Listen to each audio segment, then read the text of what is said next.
Bismillahirrahmanirrahim. Assalamualaikum warahmatullahi wabarakatuh.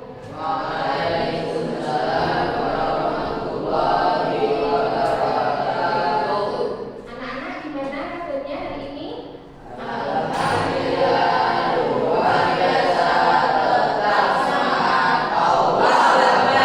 Sehat ya?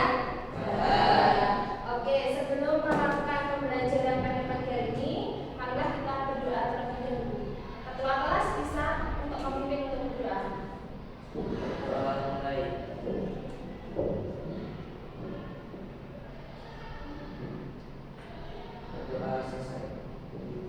Ya, terima kasih. Sebelumnya doa untuk absen dulu ya. Ada yang nggak masuk hari ini?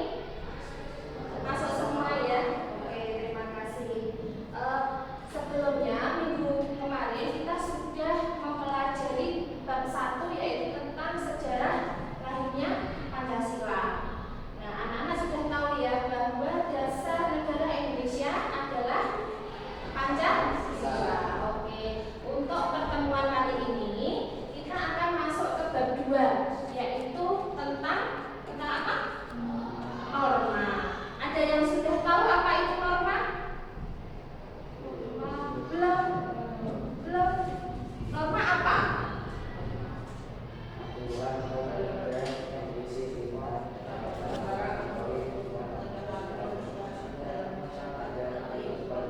Ya.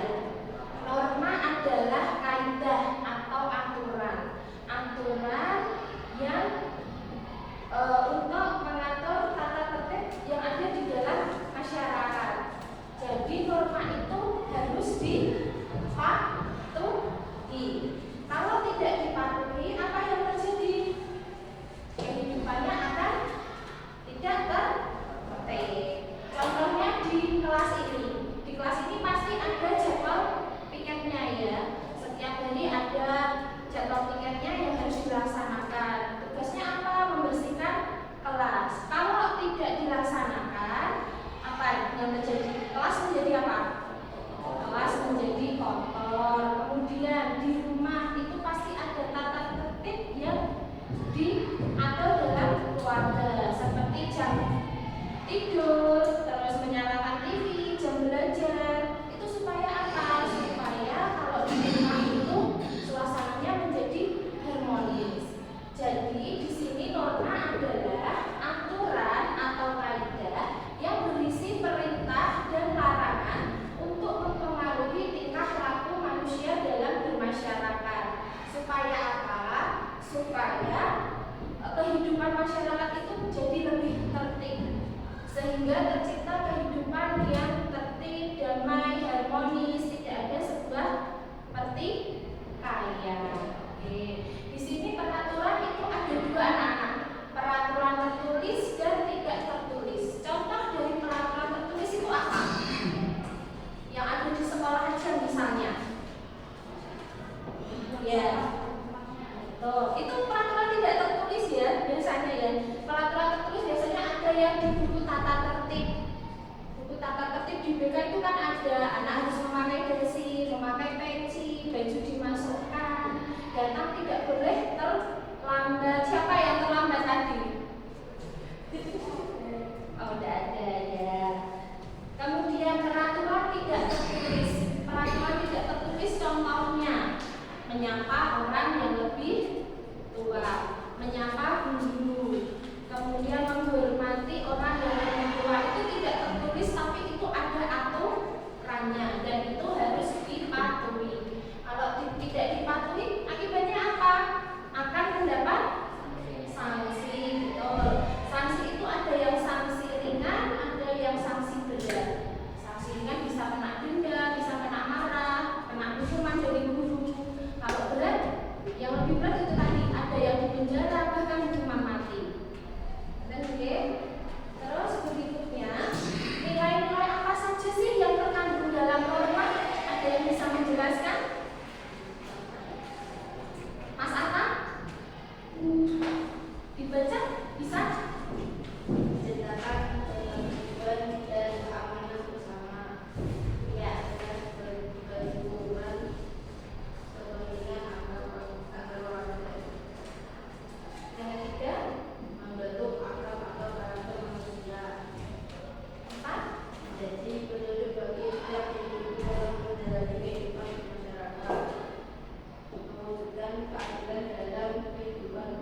hijau jalan, lampu kuning hati-hati.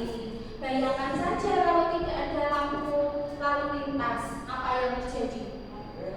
Tabrakan, betul. Nanti bisa kecelakaan lalu lintas. Kemudian mencegah benturan kepentingan antar warga. Contohnya di keluarga masing-masing itu pasti ada aturannya. Kalau sudah waktu maghrib harus sholat dulu. Habis itu matikan TV-nya. Tujuannya untuk apa? Agar anak-anak itu bisa belajar, bisa bersama-sama belajar. Nah, di sini nilainya norma itu bernilai untuk mencegah benturan kegiatan tadi antara harus nonton TV apa belajar. Jadi orang tua memberi aturan untuk belajar. Memakai masker, tujuannya agar teman yang lain itu tidak tertular. Maka penggunaan masker itu adalah sebuah aturan, memberikan peringatan, memberikan petunjuk bagi orang lain untuk menjaga kesehatan. Kemudian temannya yang lain juga tidak terkena virus. Yang kelima, mewujudkan keadilan dalam hidup bermasyarakat, berbangsa dan bernegara. Contohnya, jika dalam suatu masyarakat ada sebuah pertikaian, seseorang itu tidak ingin memperjuangkan haknya, ingin memperoleh keadilan, tidak apa-apa dia mengajukan gugatan untuk yang menyakitinya, sehingga dia akan mendapatkan keadilan itu. Maka terciptalah sebuah norma yang berfungsi untuk menciptakan sebuah keadilan bagi seseorang. Nah, dari kelima nilai-nilai tersebut, nilai yang terpenting apa anak-anak? Nilai yang terpenting adalah nilai keadilan, di mana norma itu akan memberikan keadilan bagi seseorang. Kemudian kita akan masuk ke jenis-jenis norma atau macam-macam norma. Ada yang tahu macam-macam norma apa aja? Mas Adi? Norma agama, norma kesopanan, norma kesusilaan, norma hukum. Ya, betul. Norma itu ada 4. 1 norma agama, 2 norma kesopanan, 3 norma kesusilaan, 4 norma hukum. Norma agama. Norma agama adalah norma yang bersumber dari Tuhan Yang Maha Esa, di mana norma ini berisi tentang perintah dan larangan yang wajib dipatuhi. Sanksi bila melanggar norma agama ini apa, anak? Ya, mendapat dosa. Contohnya, kalau mendapat dosa itu melakukan apa aja? Berbohong. Terus? Ya, kalau mendapatkan pahala, contohnya yang bagaimana? Beribadah. Sudah sholat 5 waktu? Sudah, alhamdulillah. Puasa Ramadan tetap puasa ya? Ada yang bolong-bolong nggak? Terus norma kesopanan. Norma kesopanan yaitu norma yang bersumber pada tata krama atau kebiasaan dari masyarakat. Diadakannya norma ini untuk mengatur pergaulan dengan dilandasi sikap saling menghormati. Norma ini bersifat lokal atau daerahan. Jadi setiap daerah itu memiliki norma atau aturan sendiri-sendiri, yang mana aturan ini dibuat oleh masyarakat tersebut dan disepakati. Sanksi dari norma ini pun berbeda-beda tiap daerah ya. Contohnya kalau di Aceh itu ada, kalau bersalah ada yang hukum cambuk. Kalau di Kalimantan, di Papua itu ada juga yang melakukan atau melanggar norma ini bisa mendapat hukuman membayar denda berupa hewan ternak. Nah, norma ini sanksinya salah satunya yaitu apa tadi? Berupa apa tadi? Disalahkan oleh lingkungan. Contoh dari norma kesopanan apa? Nah, contohnya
bentrok-bentrok antar suku itu ya. Terus yang keempat, norma kerakyatan. Norma kerakyatan ini terkait dengan nilai kerakyatan.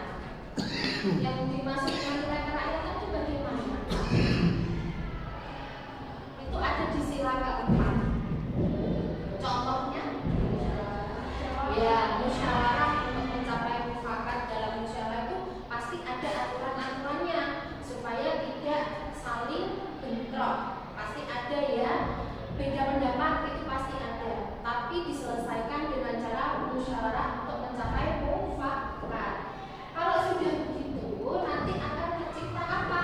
Tercipta keadilan, keadilan yang merata bagi seluruh rakyat Indonesia. Sampai di sini ada yang ditanyakan? Ya, sudah jelas? Apa tadi? Jenis norma apa aja?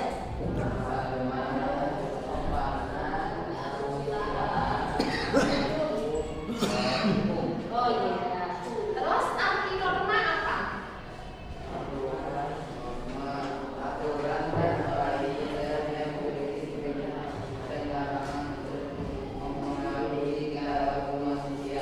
Ya, betul. Jadi sudah paham semua ya apa itu arti norma, kemudian nilai-nilai apa yang terkandung dalam norma, jenis-jenis norma, dan terkaitan hubungan antara norma dan nilai-nilai yang ada dalam Pancasila. Anak-anak sudah hafal Pancasila belum? Coba sila pertama. Dua. Ayo, kemanusiaan yang beradab. Ketiga, Kesatuan Indonesia. keempat, Rakyat dan dipimpin oleh hikmat kebijaksanaan dalam permusyawaratan perwakilan. kelima, Keadilan sosial bagi seluruh rakyat Indonesia. besok Senin upacara loh, harus hafal loh ya. Berarti gak pernah dibaca ini Pancasilanya. Sekarang Bu Ayu akan memberikan tugas pada kalian. Tugasnya berkelompok. Setiap kelompok ada 2 orang. Ini ada berapa? 9. Nanti yang kelompok satunya 3 tidak apa-apa. Setiap kelompok itu nanti memberikan contoh dari keempat norma tersebut. Contohnya Mas Atta buat contoh norma hukum. Terus Mas Taufik sama Dia. Nanti buat contoh norma kesusilaan. Gitu ya. Paham kan? Paham. Orang enggak apa-apa. Sebelumnya sebelum mengerjakan tugasnya ini Bu Ayu tutup dulu. Kesimpulannya pada pagi hari ini tentang norma adalah aturan yang berisi tentang perintah dan larangan untuk menertibkan, menata kehidupan masyarakat, dan itu wajib ditaati, dipatuhi. Kalau tidak dipatuhi akan mendapat sanksi. Sebelum